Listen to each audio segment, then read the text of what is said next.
Hello, class. This is your professor, Joseph Holbrook. I am recording just a few thoughts for your benefit on the film Apocalypto and on some of the historical details behind it. I promise this should not go over 8 or 9 minutes maximum. I have my thoughts written down, and I sent them to you as an attachment to an email, but let me get started. So, you all did an excellent job. I was very impressed with all of your posts. Some of you had differing opinions. I didn't grade you on your opinions. I graded you on how well you expressed them, your critical thinking, how well you applied critical thinking to the film, how well you defended your arguments. And you all did a great job. I was very impressed. Only 2 of you failed to turn in the assignment, and that's much higher than I usually have. So let me go to full screen here. How do I do that? I'm still learning how to use this program. And nope, let's go over here. It's not cooperating with me. I know there's a way to do this.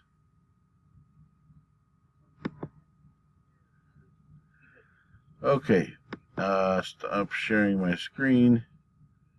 Share my screen. No, that's not it. It's not going to let me do it.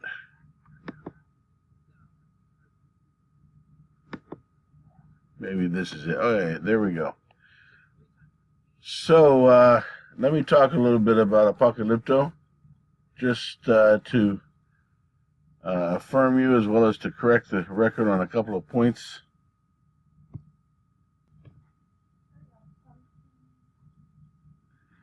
It's okay. I'm recording something here. Oh, don't worry. I'm having some technical difficulties anyway. Okay, I guess we're having some technical difficulties. I'm going to put the picture of Apocalypto back up and just leave it.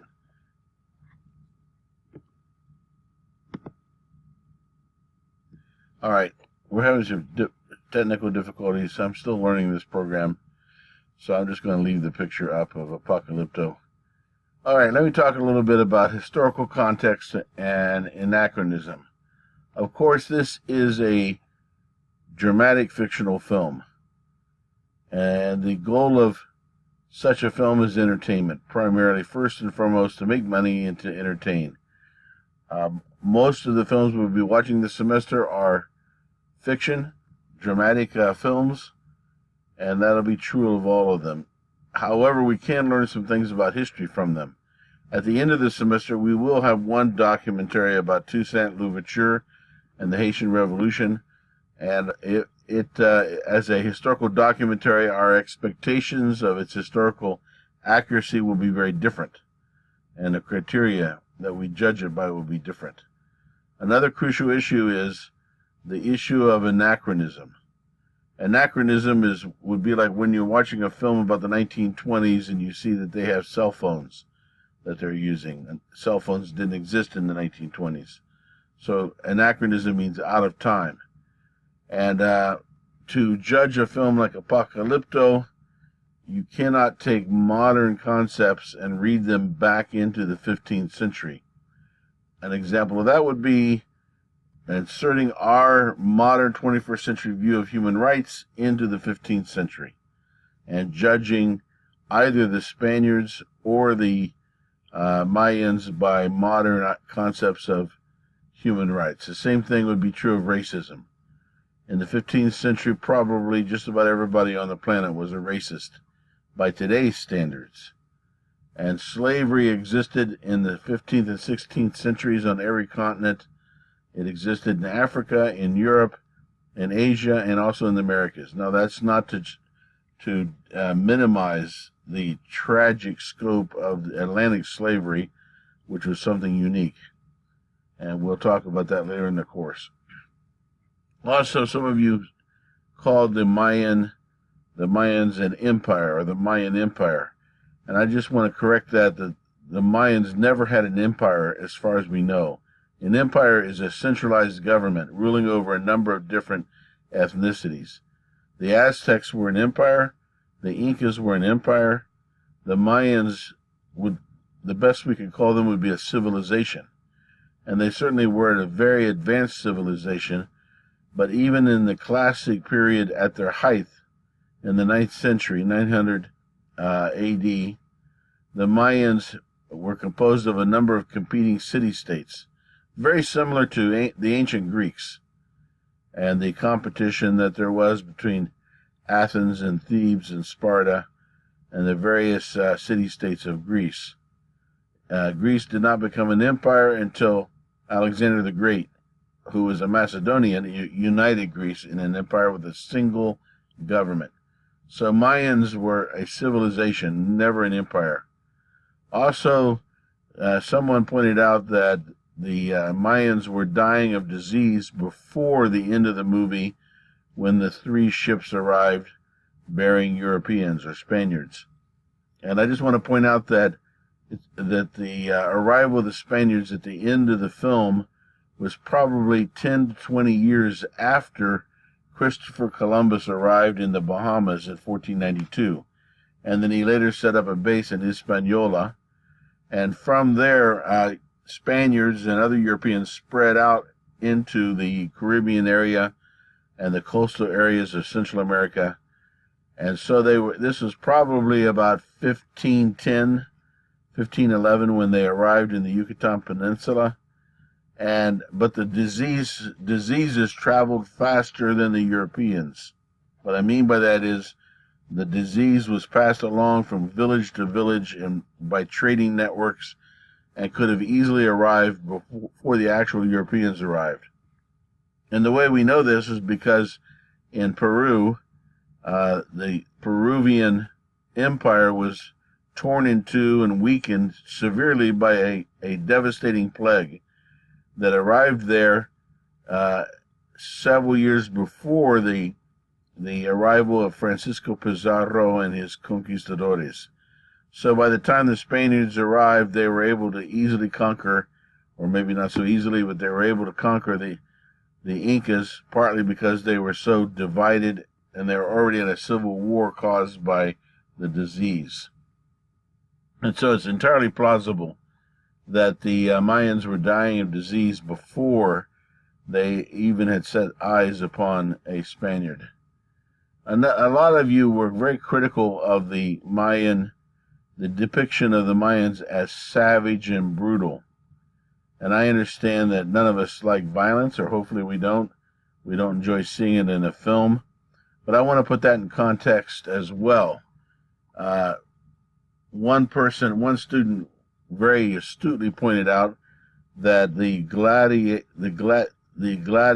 sports in the Roman arenas, in which gladiators who were slaves fought each other to the death or fought wild animals, that was quite brutal and savage as well.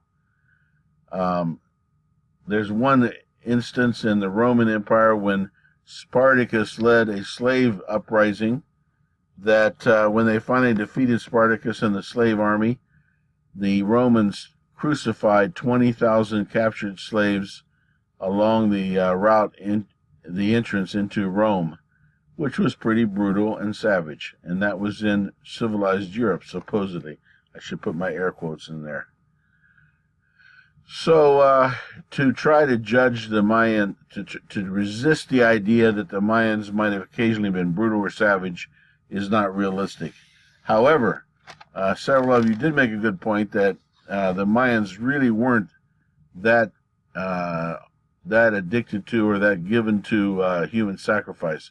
Mayans did do human sacrifice, but on a much smaller scale than the Aztecs, who truly were brutal and savage and lived around the same time as the arrival of the Spaniards. Aztecs perfected the art of human sacrifice, ripping out the heart.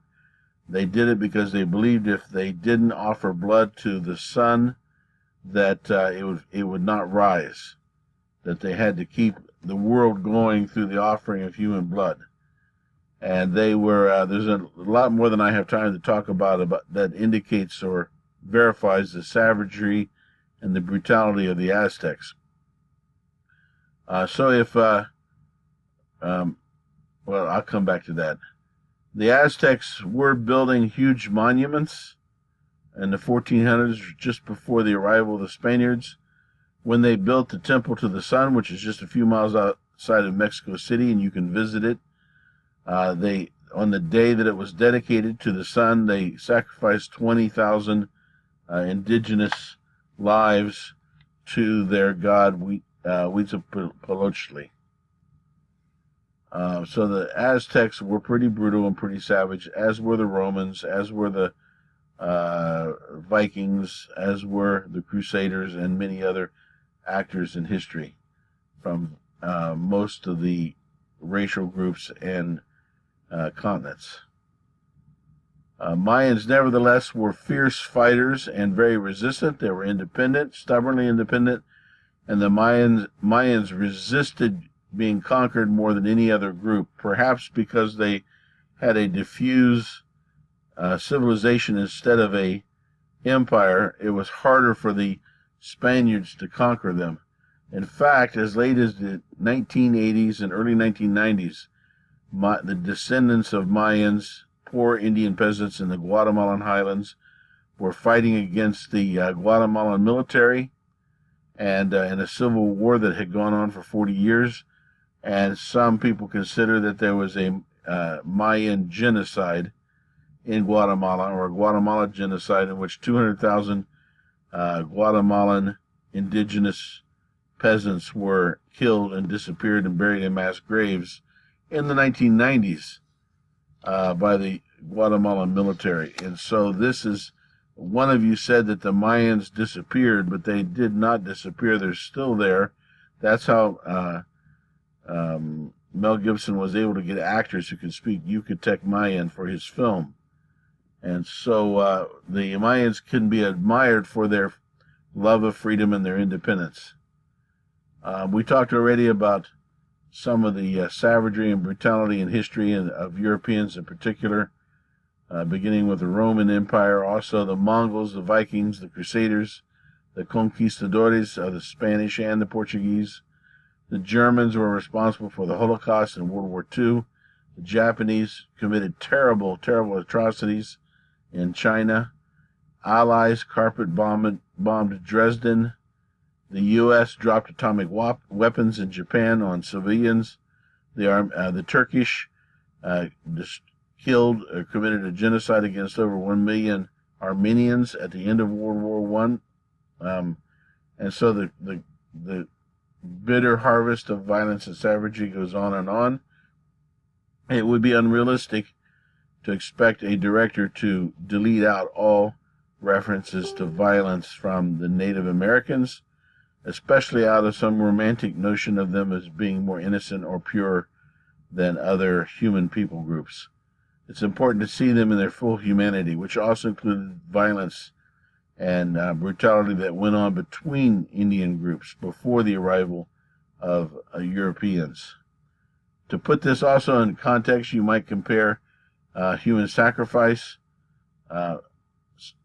with what went on in Europe with public executions in medieval Europe, also the 400 years of the Inquisition, the burning of heretics at the stake. So this all has to be considered in context. One inspiring anomaly or exception were the peaceful Tainos, the Taino Indians in Cuba, Puerto Rico, the Bahamas, and Hispaniola, were considered to be one of the most peaceful tribal groups in the world. When the Spaniards arrived, the Tainos welcomed them peacefully, gave them anything they asked for. They seemed to be a truly peace-loving ethnic group. They were also under threat by the Caribs. The Caribs were another Caribbean indigenous group that were traveling up from Venezuela along the Windward Islands, and they were conquering the Tainos as they went, and they were known for their violence and their brutality. They were also known to be cannibals, and both the Caribs and the Tainos suffered extinction at the hands of the Spaniards. Bartolome de las Casas was a Spanish encomendero that came with his father to Hispaniola, later moved to Cuba, and began to exploit his own lands and his own encomienda of Indians.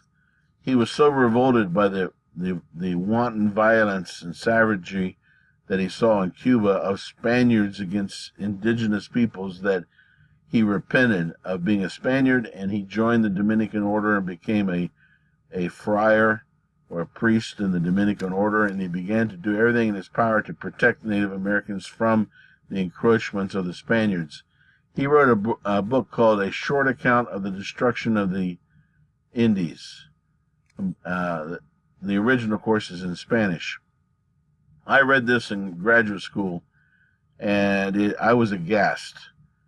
This is an eyewitness account of actual violence and actual brutality carried out by Europeans against indigenous peoples, and it left me sickened to my stomach to think that human beings could be that grossly violent against other human beings.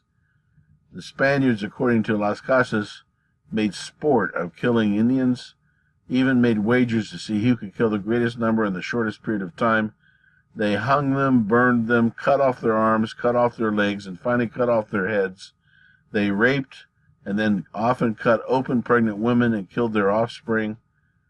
They fed Indians and their children to hungry mastiffs, these huge war dogs, who tore them apart and devoured them. If Las Casas was giving an honest account, there's been some debate about whether he exaggerated in his attempt to protect the Native Americans. But if he was being honest in his account, the true story of history in the Americas is far, far worse than Mel Gibson's film. And several of you said that the ending of the film showing the arrival of the three ships was ominous, and I think that's a correct way to describe it. Because what was about to come was as brutal and violent as the human sacrifices were. It was nothing compared to what was about to be unleashed on Native Americans in the New World or in the American hemisphere. This book went on to be the foundation of what was called the Black Legend, which was a legend of Spanish cruelty and brutality.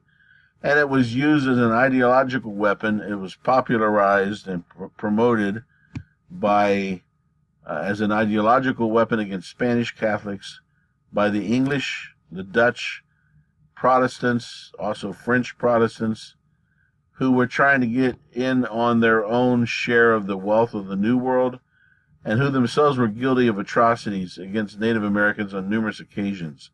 However, they promulgated this idea that the Spaniards were exceptionally cruel and exploitive and merciless, and that's the Black Legend, which came out of Bartolome de las Casas' book.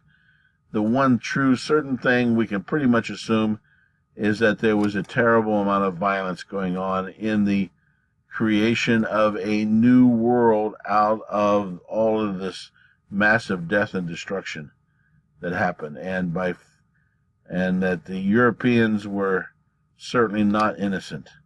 However, to try to make out the Amerindians as some kind of pure and innocent noble savages does them an injustice as well.